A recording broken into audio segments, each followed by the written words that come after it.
Aí, ó. Isso aqui que eu tô falando. Fica. Isso aqui que eu tô falando, ó. Olha o tamanho disso aqui.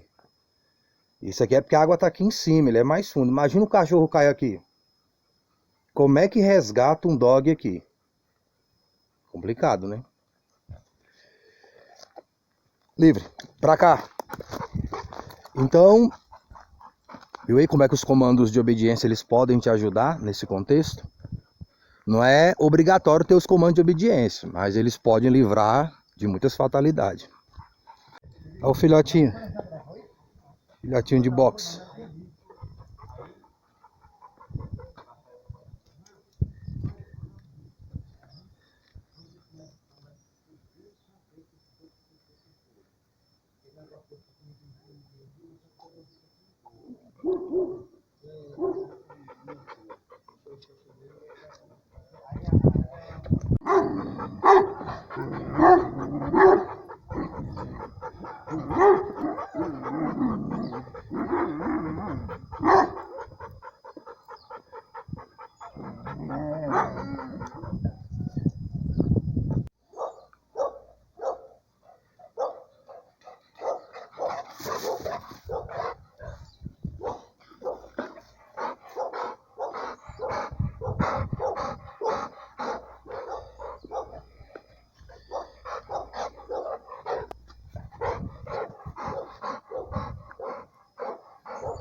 Ao menos ali onde eu estou congregando, parece que os crentes começaram a entender melhor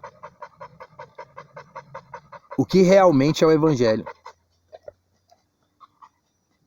O que realmente é a salvação da alma. Uma igreja que se alegra com o arrebatamento.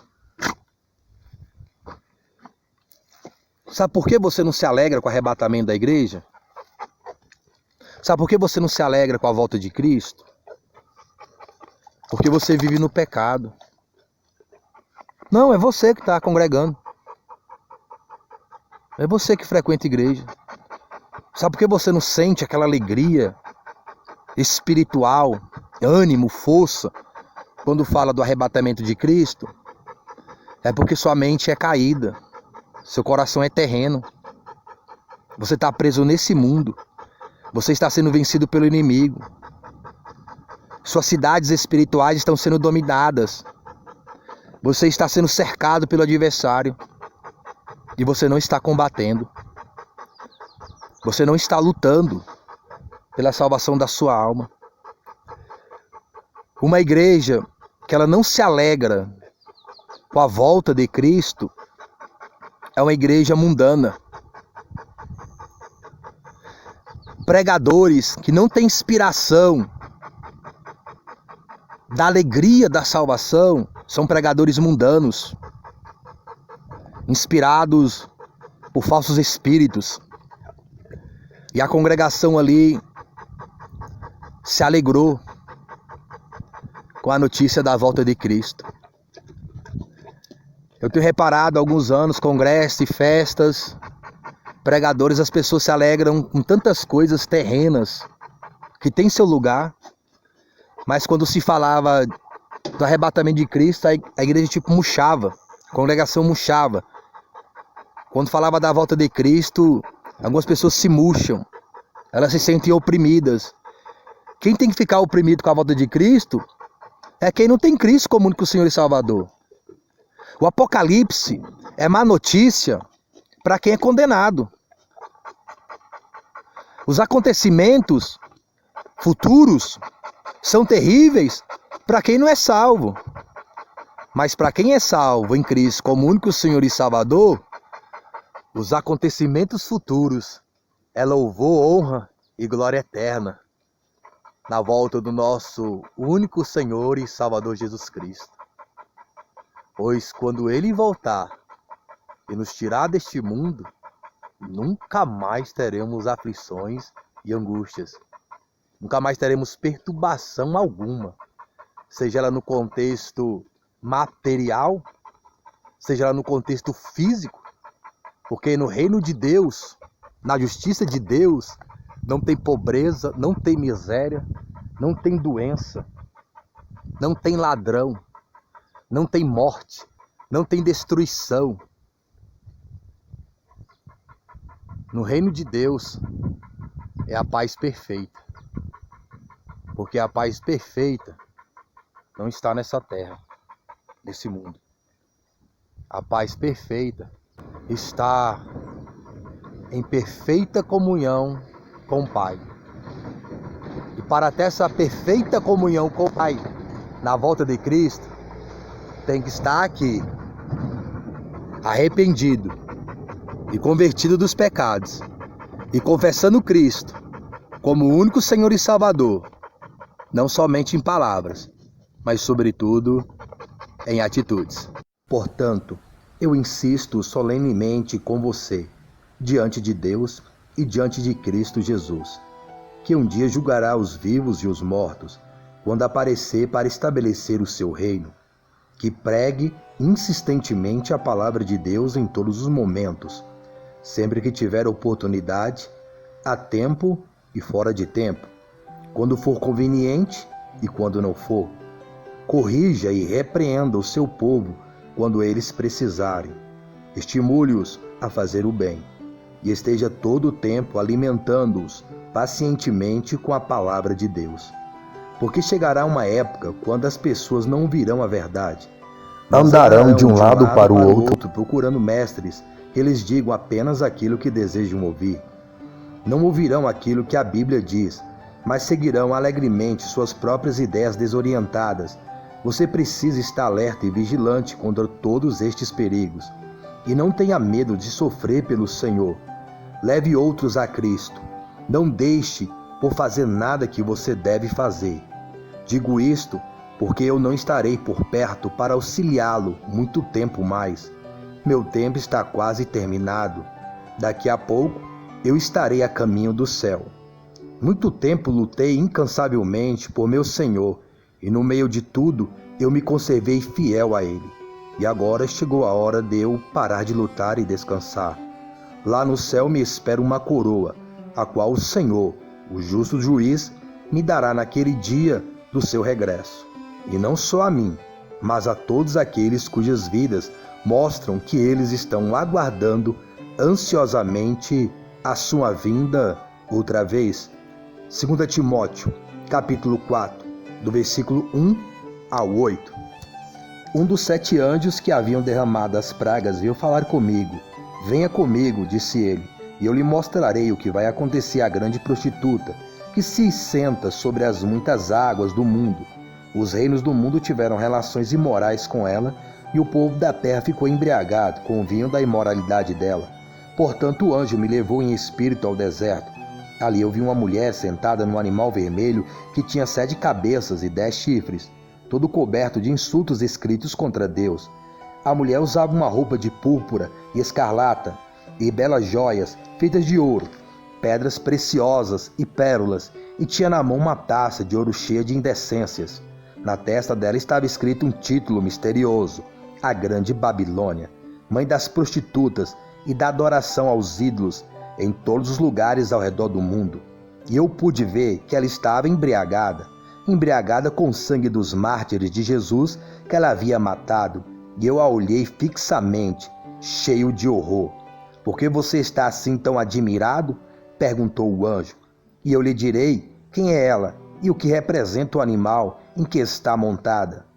Ele esteve vivo, mas agora não está, e apesar disso, brevemente surgirá do abismo insondável, irá para a destruição eterna, e o povo da terra, cujos nomes não foram escritos no livro da vida antes que o mundo existisse, ficará atordoado com o reaparecimento dele depois de estar morto. E agora meditem bem. As cabeças dele representam certa cidade, construída sobre 7 montes, onde está a mulher tem a residência dela. Representam também 7 reis, 5 já caíram, o 6º está reinando agora, e o 7º ainda virá, mas o reinado dele será curto. O animal vermelho que morreu é o 8º rei, tendo reinado antes como um dos 7. Depois do seu 2º reinado, ele também seguirá o seu destino. Os seus 10 chifres são 10 reis que ainda não subiram ao poder. Eles serão nomeados para os seus reinos por um breve momento, para reinarem com ele. Todos eles assinarão um tratado entregando o seu poder e a sua força a ele. Junto, eles farão guerra contra o Cordeiro, e o Cordeiro os vencerá, porque ele é Senhor sobre todos os senhores e Rei dos reis, e o povo deles são chamados os escolhidos e os fiéis. Os oceanos, os lagos e os rios, sobre os quais a mulher está sentada, representam multidões de povos de todas as raças e nações. O animal vermelho e os seus 10 chifres, que representam 10 reis que reinarão com ele.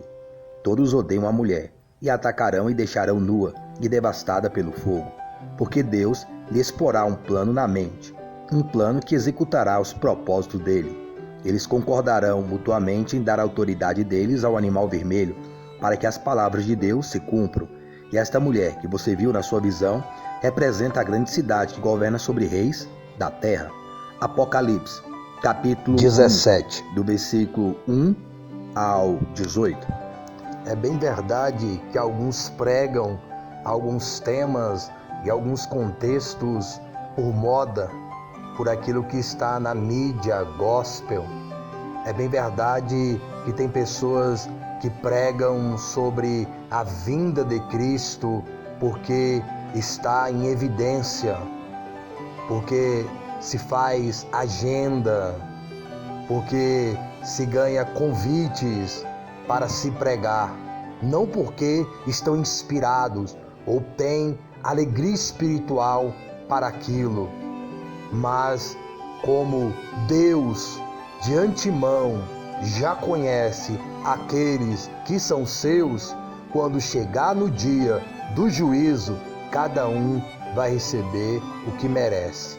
Os que foram sinceros e os que foram falsos, e os que foram mentirosos e os que foram verdadeiros, os que adoraram em espírito e em verdade, e os que adoraram na carne e na mentira, todos terão seu justo salário. Fique com Deus, tudo de bom, e mais uma vez, boa meditação das coisas de Dog e, sobretudo, das coisas do alto. Alguns, naturalmente, estão pregando a boa nova porque têm inveja do modo como Deus me tem usado. Eles querem ter também a reputação de pregadores destemidos. Outros, porém, têm motivos mais puros. E pregam porque me amam, pois sabem que o Senhor me trouxe até aqui a fim de me usar para defender a verdade. Alguns pregam para fazer-me inveja, pensando que seu êxito aumentará minhas tristezas aqui no cárcere. Mas não importa a razão pela qual eles o estão fazendo. Perdura o fato de que a boa nova de Cristo está sendo pregada, e eu fico alegre. Filipenses, capítulo 1, do versículo 15 ao 18. E boa meditação das coisas de Dog e, sobretudo, das coisas do alto.